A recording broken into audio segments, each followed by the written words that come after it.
болоо юу гэж нэгсэн чинь тэгшүнцгтийн уртыг өргөнд нь хуваахад 2 ноогдож 5 үлдэнэ. За өргөний x шиг юм бол урт нь болохоор 2 ноогдоод 5 үлдэнэ хэр юм гэсэн үг шүү дээ. Өрбөл тэгшүнцгтийн уртыг өргөнд нь хуваахад 2 оногдоод 5 үлдэнэ хэр энэ гэсэн үг. За тэгсэн чинь одоо тэгшүнцгтийн талбай нь надад урт өргөөр илэрхийлжтэй шүү дээ x-ээр. Тэгэхээр өргөнийг нь уртаар нь өрчүүлэхэд талбай нь 52 гарна. За эндээс x олох юм байна. Тэгэхээр 2x квадратыг нэмэх нь 5x 52 урагшаа гаргалаа. За эндээс x 2 болно. Тэгэхээр x-ийн коэффициентийг эсрэгээр аваад 5-ын квадрат 25 хасах нь 4-ийг үржих нь a үржих нь c. Хуваах нь 2-ыг үржих нь a. За тэгэхээр манайхын язгуурын зур хэд гарч ийн гэсэн чинь 25 дээр бүгд хэдийг нэмэх гэсэн чинь 8-ыг үржих нь 52. Тэгэхээр 441 юм байна. 441-ээс язгуур 21 гарна. Тэгэхээр манай x1 нь хэд вэ гэсэн чинь хасах 5 дээр нэмэх нь 21-ийг хуваах нь 4 буюу 21-ээс 5-ыг хасах чинь 16 болно шүү дээ. 4 тухайд 4. За нөгөөх нь илэрхий хасах гарахаар юм чарагчи ягдвал бүгдээрээ тэгшүнцгтийн урт өргөөрийг олох гэдэг шүү дээ. За ингээд манай өргөн нь болохоор 4 гарцсан. За урт нь болохоор 2x дээр нэмэх нь 5 буюу 2-ыг 4-өөр үржлээд 5-ыг нэмнэ.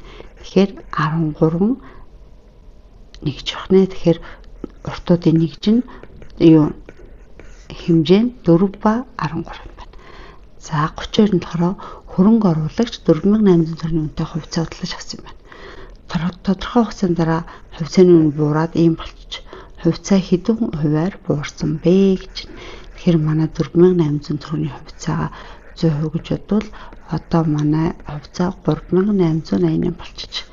За тэгэхээр одоо бүгдээ ингэж өрчүүлээд 3888-аа 100-аар өрчүүлээд тэгээд 4800-аа хуваахд өгчнө. Тэгэхээр хэд болох вэ гэсэн үг шүү дээ. Тэгэхээр одоо явж бүгдээ 3888-аа хэд туваах юм гэсэн чинь 48 туваах юм байна. Тэгэхээр 81 гарч. Тэгэхээр хувьцаа хэдэн хувиар буусан бэ гэхээр 100-аасаа 81-ийг хасахаар 19 хувиар буусан бахнэ. За 33 банкны үйлчлүүлэгч банкнд энгийн хүүгээр 2 жилийн хугацаатай мөнгө хадгалуулаад 8 сая төгрөгт олчих. Хэрвээ хадгаламжийн хүү жилийн 6 байсан бол анх хэд нөхдөд байсан бэ? За энгийн хүүгээр гэсэн байгаа. Энгийн хүүгээр. За энгийн хүү бол нийлмэл хүү гэж хоёрын збайгаа тий.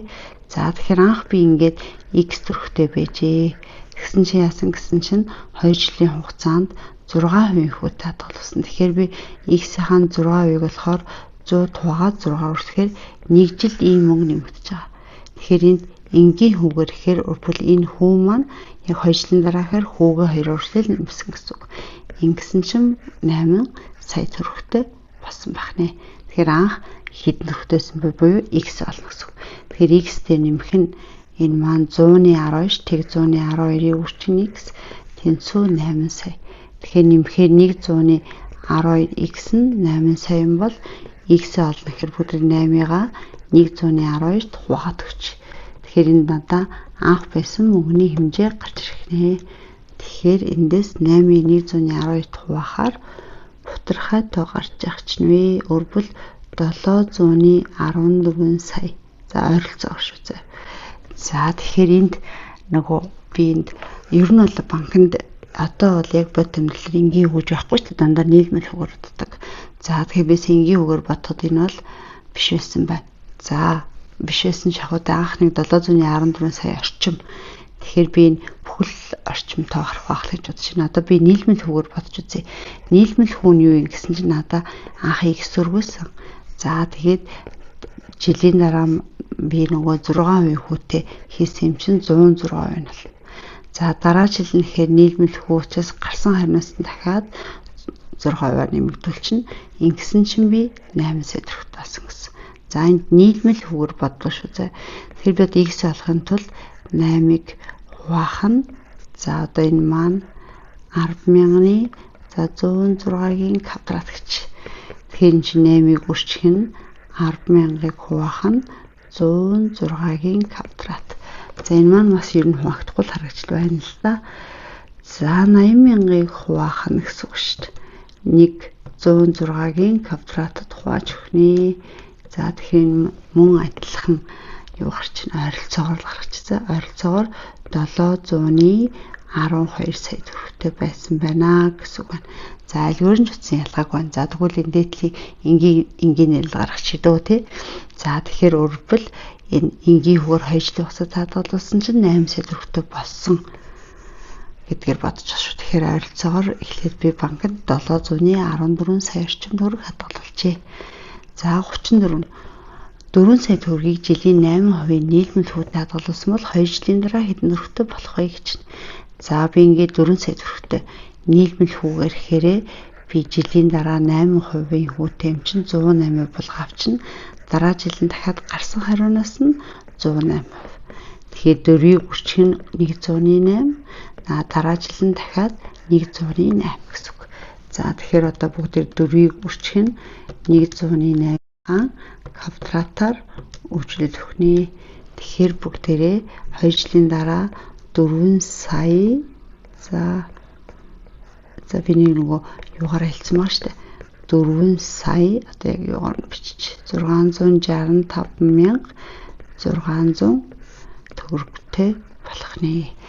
За төрний инженерээ юунд төгсгөлгүй үегүй тоо гарч ирсэн мэт тий би нэрээ сая гэж тэмдэгсэн юм тийм байна.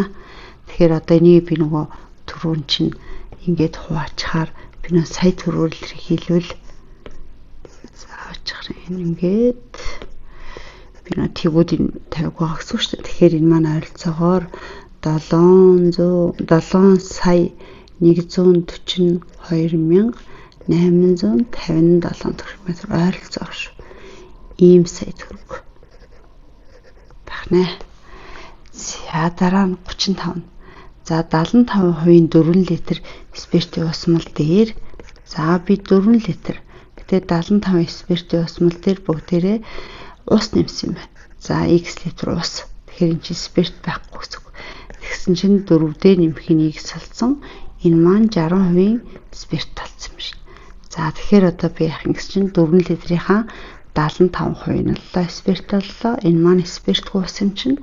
Тэгээ манай гарсан 4-дээ нэмхийн x маань 60% спирттэй буюу 0.6-аар хүрчилчихнэ. За тэгэхээр энэ маань 0.75-ыг бүрчих нь 4 гэдэг маань 3 юм байна. Тэнцүү ингээд үржлэхээр 2.4 нэмэх нь 0.6x. За ингээд хасгаар 0.6 болох юм байна. Тэгэхээр манай x маань 1 юм шиг. Тэгэхээр бүгдээрээ 1 литр ус нэмэхэд л 60% спирт болох нэ. За 36 45% зис бүхийг 36 кг цайрын зис цайрын хайшсан гинэ. За биднэрт 36 кг зис цайрын хайсан байж та гэхдээ 45% зис. За энэ хайшийг 60% зис болохын тулд хичнээн килограмм зис нэмэх. Одоо бүгдээрээ x килограмм зис нэмж байгаа юм байна шүү дээ. Гэхдээ энэ маань 100% шүү. Тэгэхээр 36-аар нэмэх нь x килограмм хайш болчихно. Гэхдээ энэ маань 60% зистэй байх юм байна. За одоо тэгэхээр би 36 кг зисийг нэмчээ. 100.45%. Манай x килограмм чинь 100% зис. Энэ маань нэмээд гарсан 36-аар нэмэх нь x-ийн зистэй тэнцвэр 60% нь болно гэдэг маань 100.60-тай тэнцв. За нэгэ бодчих. Тэгэхээр одоо эхнийх нь бүгдээ ясагс чинь 36-гаа 0.45-аар үржүүлсэн чинь энэ бол 16.2 кг зистэйсэн юм байна. Энэ дээр x кг зисийг нэмсэн чинь одоо хаалтаа задлаа бүгдээ 36-аг 0.6-аар үржүүлэхээр 21.6 нэмэх нь 0.6x гэсэн үг. За x-ийг шигаад хасчихаар 0.4x тэнцүү одоо 21.6-аас би 16.2-оо хасах нэ. Тэгэхээр 5.4. Тэгэхээр x олохын тулд 5.4 бүгдээрээ 0.4-д хуваад өгч. Тэгэхээр 0.4 тухаар 13.5 кг зис нэмбэл манай яг 60% зистэй болох гэжээ. За 37. 3 айл нийлээд ийм малтай. Гэхдээ манай 3 айлын малынхын тооны харьцааны юм бол хамгийн бага малтай айлын зөрүүг нь олгоно. За 1-р айл 9x, 2-р айл 11x, 3-р айл 13x малтай нийлээд 1815 байна. Тэгэхээр эн чинь нийт 20 буюу 33 хэсэг нь 1815. За одоо бүгд 1815-ыг яг хүлээ гэсэн чинь 33 даа хоч. Тэгэхээр x нь 55 гарч байна. Тэгээ миний олох юм болохоор хамгийн бага малтай айлын малынхын зүрэг болно. Тэгэхээр хамгийн их малтай нь болохоор 13 хэсэг, цөөн малтай нь 9 хэсэг, энэ хэрийн зүрэг бол гэхээр зөрүүн 4 хэсэг юм шиг. Тэгэхээр 4-30-55 буюу 220 гарахны малын зүрүүн. За 38. Мотоцикл 17 гэсэн 3 харьцаатай байхаар бензин тосыг холцох ашигладаг гинэ. Тэгвэл 25 литр холцод тус бүрээс хичнээн байгаа вэ гинэ. За тэгэхээр бензин 17 хэсэг, тос нь 13 хэсэг нийлээд 25 литр болж байгаа гэж байна. Тэгэхээр эн чинь 20x нь тэнцүү 25 литр болоод x-ээ болохоор бүгдээ 25-ыг 20 байх юм. 5 тураачаар 4.5 литр байна x нь. За тэгвэл тус бүрээс хичнээн нэг ахын гэсэн чинь нэгдүгээрх нь 17 хэсэг, хоёрдугаарх нь 3 хэсэг. Тэгэхээр 17 гүрчих нь 4.5, нөгөөх маань 3-ыг гүрчих нь 4.5. За 4.5 гэдэг маань болохоор 125 штэ. Тэгэхээр 17 бүгдээ 125-аар үрчүүлсэн чинь 2125 литр юм байна. За нөгөөх маань болохоор 3-ыг гүрчих нь 125 маань энд 375 литр нэ тус бүрээсний гэж байгаа юм байна.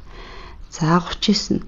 За ийм метр олсыг нэгдүгээр хэсгийн урт нь хоёрдугаар хэсгийн урттай ийм харьцаатай. 2 3 дугаарынх нь харьцаа нь ийм гинэ. За 1 2 дугаарын харьцаа нь штэ 3-ыг харьцан 5 юм байна. 2 дугаар хэсэг 3 дугаар хэсгийн харьцаа маань 2-ыг харьцан 3 байх гэж байна. Гэсэн чинь манай 2 дугаар хэсэг чи энд 5 энд 2 байгаа чи нэг л юм илэрхийлж байгаа юм шиг бүдэр харьцааг нь адилхан болгочих. Тэгэхээр эхний харьцаагаа 2-оор үржүүлээд харьцаа гэж тэгэн тагаар үржүүлж болно. Доотлын харьцаагаа 5-аар үржүүлж 10-ыг харьцах нь 15. Тэгэхээр эн чи яасан гэж маань нэгдүгээрх маань болохоор 6 хэсэг, хоёрдугаарх маань болохоор 10 хэсэг, 3 дугаарх маань болохоор 15 хэсэг юм байна. Нийлээд энэ 3 маань 12.4 м юм байна.